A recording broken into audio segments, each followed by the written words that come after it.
Welcome to CRE Fast Five, where we detail hot topics in commercial real estate in 5 minutes or less.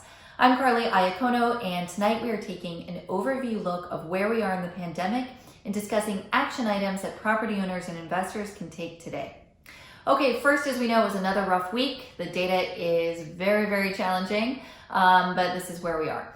Today, it was announced that the shelter-in-place orders for the Northeast, specifically New York and New Jersey, will be extended to May 15th. So at a minimum, we have another month of full lockdown. I'm expecting other states will follow suit, so buckle up. This is a long ride. Next, it also looks like the Paycheck Protection Program, or PPP, is currently out of money. We are hoping for a second round of funding, but if you are waiting in the queue or you have yet to apply, kind of a tough situation right now. The third thing I want to highlight are rent collections. Now, it's been forecast that malls are at about 32% collections of NOI in the last 30 days. Net lease seems to be faring a little bit better, with anywhere from 60 to 85% collections in the last 30 days. A lot of that is pulled by publicly traded REITs who do report, and some of that is our discussions with private clients who we talk to every day. So those are your numbers. Again, net lease does seem to be doing fairly well, all things considered, which is great. The final point on the overview is unemployment. We are looking at about 32% unemployment forecast for Q2 of this year. Unprecedented numbers, crazy numbers. Obviously, will have long-term economic impacts. So keep all of that in mind. Okay, let's talk about what you can do right now. First, I would take another look at the CARES Act. There is bonus depreciation that is available. That's not something new, but the way it's calculated and how all-encompassing it is different. So if you've not done a cost aggregation analysis, if you've not talked to your accountant about that, I would certainly look into bonus depreciation as a way to shelter some of your gains from previous years and any gains in the future. Obviously, this year, most people will have losses. Next, I would look at the carry back net operating loss provision. It looks like you can carry back your losses 5 years. So this could be a good way to recap some of those tax payments that you've made historically.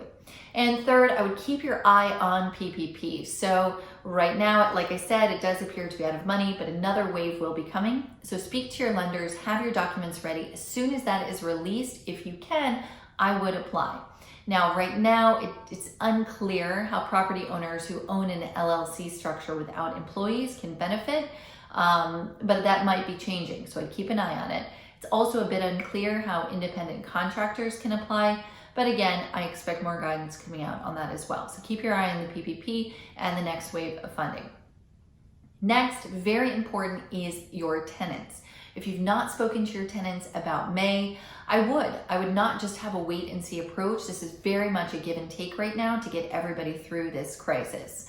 What we're seeing most often is tenants requesting anywhere from 1 to 3 months of rent abatement, and landlords are responding typically with rent deferral. So we've seen some landlords offer 50% rent deferral with the tenant paying 50% on their normal schedule.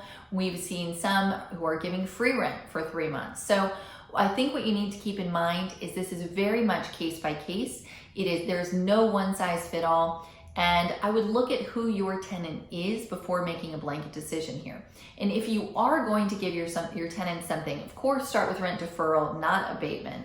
And if you are doing rent deferral, look at a 6 to 9 month amortization on those on the payments when the tenant starts operating again.